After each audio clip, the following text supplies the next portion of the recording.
Hello বন্ধুরা, কেমন আছো তোমরা সবাই? আজকে তোমাদের কাছে নিয়ে এসে একটা দুর্দান্ত রেসিপি। বড় চিংড়ি মাছের কালিয়া তো তোমরা প্রত্যেকে খেয়েছো, কিন্তু ছোট চিংড়ি মাছের এই কালিয়া একবার ট্রাই করে দেখো। ভাতের সাথে এই রেসিপিটা দুর্দান্ত লাগে খেতে। একবার বানালে তোমরা বারবার এটা ট্রাই করে দেখবে।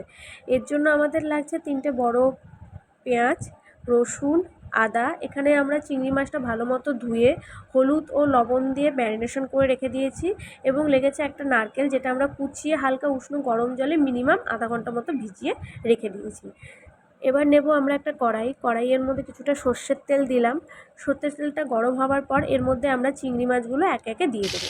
এখানে একটা কথা আমি বলে রাখি, এখানে চিংড়ি মাছগুলো কিন্তু আমরা বেশি ভাজবো না, হালকাই ভাজবো, কারণ বেশি ভাজা হলে চিংড়ি মাছটা শক্ত হয়ে যাবে, তখন এটা খেতে একদমই ভালো লাগবে না। এখানে চিংড়ি মাছটা আমরা হালকা করেই ভাজবো। এই দেখো, চিংড়ি মাছটা ঠিক আমরা এরকমভাবে ভেজে এবার এটাকে আমরা প্লেটে তুলে নেব। এখানে লাগছে আমাদের কিছু গোটা গরম মশলা, শুকনো লঙ্কা, তেজপাতা, লবঙ্গ, এলাচ এবং দারচিনি। এবার এই সমস্ত মশলাটা আমরা তেলের মধ্যে দিয়ে দেবো। তার আগে আমরা তেলের মধ্যে একটু ঘি দেবো, এখানে ঘি আমাদের লাগবে। এবার সমস্ত গরম মশলাটা দিয়ে দেওয়ার পর ভালো মতো গরম মশলাটা 1 থেকে 2 সেকেন্ড হালকা আঁচের মধ্যে ভাজবো, এবং এই পর্যায়ে সমস্ত পেঁয়াজটা, যেটা আমরা বেটে রেখেছিলাম, পেঁয়াজ বাটাটা আমরা দিয়ে দেবো। পেঁয়াজ বাটাটা দেওয়ার পর ভালো মতো মশলাটা গুলিয়ে নেব। এখানে মশলাটাকে ভালো মতো কষাতে হবে, নইলে কাঁচা মশলার গন্ধ বেরোবে। ভালো মতো মিনিমাম 2 থেকে 3 মিনিট হালকা আছে মশলাটা কষানোর পর এই পর্যায়ে আমাদের যে আদা রসুন বাটাটা ছিল, ওই আদা রসুন পেস্টটাও আমরা এর মধ্যে দিয়ে দেবো। ভালো মতো এবার মশলাটাকে কষিয়ে নেবো মিনিমাম 4 থেকে 5 মিনিট হালকা আঁচের মধ্যে। ফ্লেমটা আমাদের মিডিয়ামই থাকবে, কোনো রকম বাড়ালে চলবে না, তাহলে মশলাটা পুড়ে যাবে। এই পর্যায়ে ভালো মতো কষিয়ে যখন হালকা হালকা তেল ছেড়ে দেবে, তখন আমরা এর মধ্যে আর একটুখানি জল দিয়ে দেবো। জল দিয়ে ভালো মতো মশলাটাকে আরও কিছুক্ষণ কষিয়ে নেবো।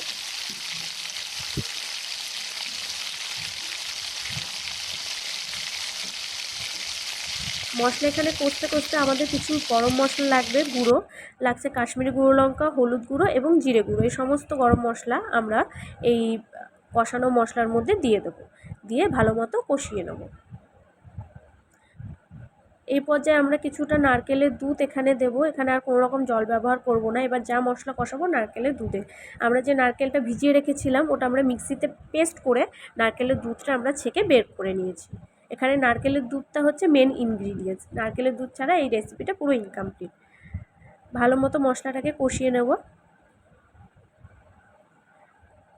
দেখো, মিনিমাম 5 থেকে 6 মিনিট পর মশলাটা কষানোর পর এটাতে আমরা নুন অ্যাড করলাম।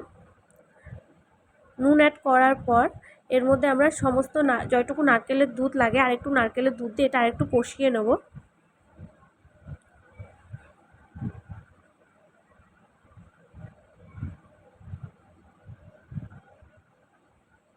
এই পর্যায়ে মশলাটা দেখো ঠিক এরকম লাগবে দেখতে।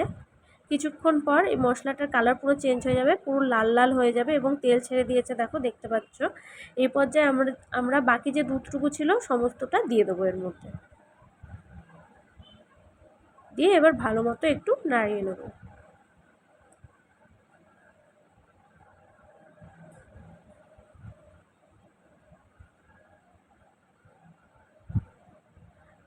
মিনিমাম 3 থেকে 4 মিনিট এটা হালকা আছে আমরা এটাকে ফুটতে দেবো, ঝোলটা যাতে একটু ভালো মতো ফুটে যায়।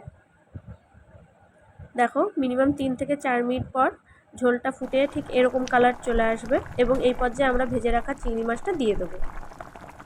সঙ্গে দিয়ে দেবো 3-4টে চিড়ে রাখা কাঁচা লঙ্কা।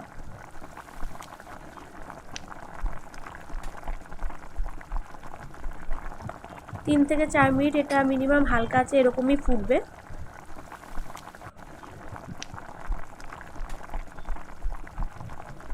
ফাইনালি দেখো, আমাদের রেসিপিটা পুরো রেডি, কারণ উপর দিয়ে দেখো তেল ছেড়ে দিয়েছে। এই পর্যায়ে আমরা উপর দিয়ে কিছুটা গরম মশলা দিয়ে দেবো। গরম মশলা দেওয়ার পর মিনিমাম আর 1 মিনিট মতো হালকা আছে নাড়ালেই আমাদের এই চিংড়ি মাছের কারি ফুল রেডি।